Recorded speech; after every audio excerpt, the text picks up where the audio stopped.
Now, in addition to facial aesthetics, one of the signs of aging, especially in our culture here in the Middle East, is that it is basically the hands. You know, the hands is one of the signs of beauty. So if basically if the area kind of gets a little bit less volumetric, plus at the same time you can see a little bit more of the veins, then that, you know, becomes more cosmetically non-appealing. And a lot of our patients actually come here just for hand rejuvenation. And that can be achieved through a number of ways. The volume has to be addressed, okay? Plus at the same time pigmentation has to be addressed, and at the same time also vascularity has to be addressed. The first thing that we like to take care of is basically the volume, and one of the the best things that you can actually inject in the area over here is the calcium hydroxylapatite. The reason for this is as follows. First, it is much longer lasting, so it lasts much more than any of the other types of fillers. The second thing is that the color. The color is more on the white, it's basically white, so it won't cause any of the Tyndall effect. Now the Tyndall effect is that bluish effect that occurs, or that may occur, with the insertion of hyaluronic acid, especially in the superficial layers of the skin. So we tend to avoid injecting hyaluronic acid, especially through very, very thin skin as those in the hands. So that's the reason why we do with calcium hydroxylapatite. Other fillers that can be used is polyalactic acid. However, polyalactic acid can lead to formation of lumps and bumps if it's not reconstituted very, very well. So the safest and the best filler for the hands is going to be the calcium hydroxylapatite. And as you can see in our patients over here, she has a number of things. She does not have pigmentation, so that's one of the signs of aging is usually pigmentation. She does not have that, which is always a good thing. Pigmentation, of course, can be corrected using peels, using certain lasers, IPL, and so forth. The thing that I can see the most is, as you can see over here, you can definitely see there's a lot of veins, and at the same time you can see the tendons of the muscles going through the areas over here, so you can definitely see those things, and that gives the whole it gives that a little, I don't want to say ancient, but it gives the look of an older person. And this is genetic. The hands, especially the veins, is mainly genetic, and a lot of women don't like that. So we're going to try to get rid of this. Before addressing the veins, what I like to do basically is that we address the volume. Once we address the volumes, the veins themselves tend to kind of go away and kind of intermix and disappear on their own. So that's what we're going to do here. So we're going to do a little bit over here, and we're going to do a little bit over there. In most circumstances, we're going to be injecting one syringe over here and one syringe of over there of calcium hydroxylapatite, meaning 1.5 and 1.5. Now, we always mix it, of course, as we've seen, we've always mixed it with lidocaine and epinephrine. When it comes to the hands, it's a little bit different. We're going to be mixing it the same, okay, but the volume that we're going to be using is a little bit different. A lot of people, have different ways to approach it. Some people still stick to the 0.2 ml, so they will definitely just put a little bit 0.2 ml, and then you're going to redistribute it a little bit on this side and a little bit on the other side. Other people tend to put a little bit more. They tend to put a little bit on the 0.5 side, okay? And even people go all the way up to 1:1 when it comes to dilution of lidocaine.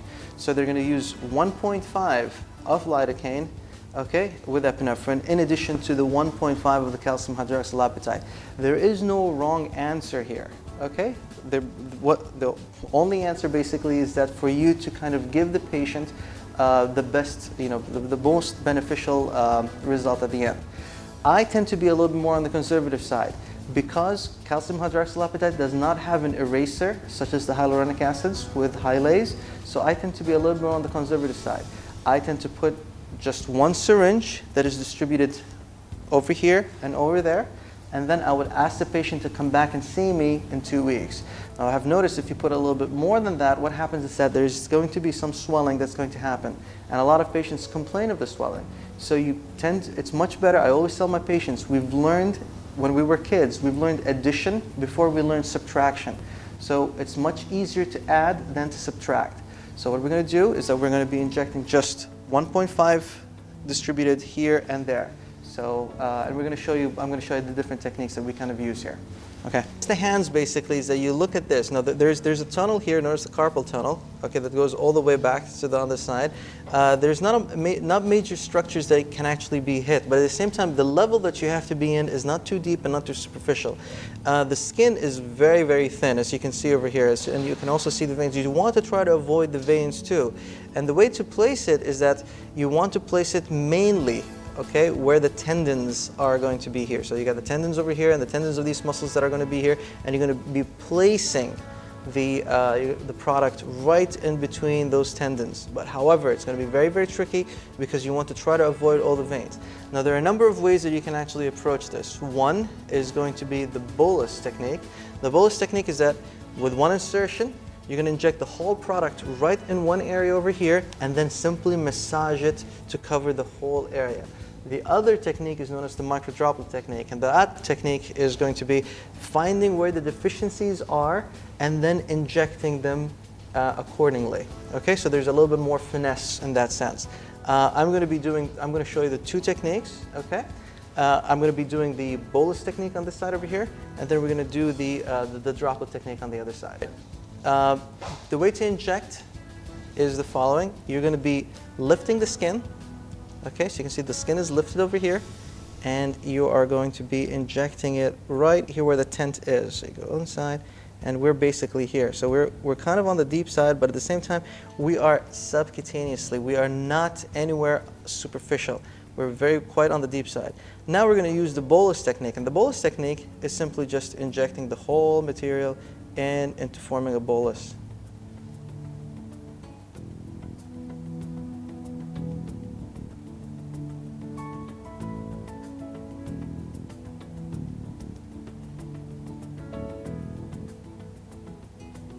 Okay. Now it's very important to tell the patients not to look at themselves. If they look at their hands, they're going to say, "Oh my God, my hand has become large." Okay. So once this is done, you're simply going to massage the product, kind of let it seep into the whole area. Now the Bolus technique, like I said, provides you with the easiest thing because there's one entry point and you're simply massaging the product as you go on. I usually have my assistant do that for me. So we're going to call in my assistant, and she's going to be continuing massaging it while I move on to the other side for greater and gooder things. Okay. All right, so we're going to keep on massaging it here. Okay. Do you have any more? Yeah, get it. Did you feel any pain? No. Good.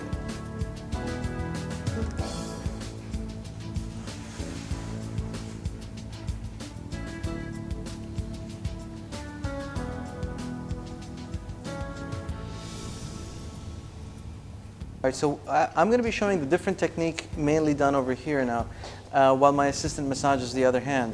Now, as you can see, when massaging, the best thing to do is to oil up the hand. So you have to use a little bit of a lubricant or an emollient. Okay, it's much better and it's less aggressive to the patient. So it's much softer as basically the massage is going to occur. It's like your regular massage. Everything that we do here seems to have a lot of massaging going to it. Okay. The technique here is going to be a little bit different.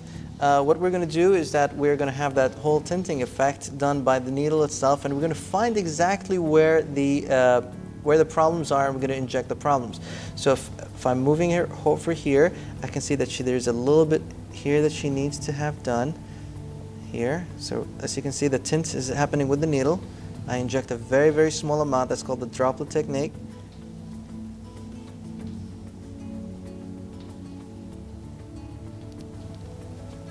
Very small amount. Then I move towards the other side and I see that she needs a little bit there. And we inject the same. And then a little bit here. You want to try to avoid all the major veins that are there. A little bit mainly on the wrist here. I tend not to inject the fingers. A lot of my patients come to me and they want me to inject their fingers. I tell them I do not inject the fingers. The calcium hydroxylapatite, if it's injected very close to the bone, what it can do is that it can actually cause new osteophytosis, meaning new bone formation can occur just because of its close proximity and the fact that it contains calcium. So I basically try to avoid any of the joint areas. So I'm mainly looking where the deficiencies are, where she needs the product the most, and that's where I'm injecting. Any place that she has quite good volume, you know, she basically does not get an injection over there because it's going to be much more redundant. And as you can see, you're trying to avoid all the major veins. She has a lot of veins. Roberto, you have a lot of veins here. Okay, after we're done, so there's more. There are more insertion points on the second one compared to the first one. However, you're basically injecting it right where it's going to be needed. Okay? And this whatever oil that you want, just make sure that the patient is not allergic to any of the oils that you have. So try to use anything that's completely fragrance-free. Okay? You don't want her to develop an allergic reaction in a dermatology office. You like your hands? Okay. So Roberta's telling me that her right hand that we injected with the Bolus Technique is beautiful. She loves it. Now, Roberta, I tell you, it's going to swell a little bit. Okay, that's very, very normal. It happens. Okay, so that's you're definitely going to have that. If you can see the right hand, the veins have gotten significantly less. Okay, and they will get less because the area is going to swell up, so it's gotten significantly less. If you can flex it up here. Yeah, so they're completely covered, exactly. And the same thing is going to happen hopefully with the left one. The left one is a different technique though. Okay? You know, you could always start off with the Bolus Technique and then slowly kind of develop, once you get a hang of where you're going to be injecting and how you're going to be injecting it, then you can move to the Droplet Technique. But whatever works for you is fine, so you could do whatever you want. Okay? There's no right or wrong answer here basically. It's whatever you're comfortable with.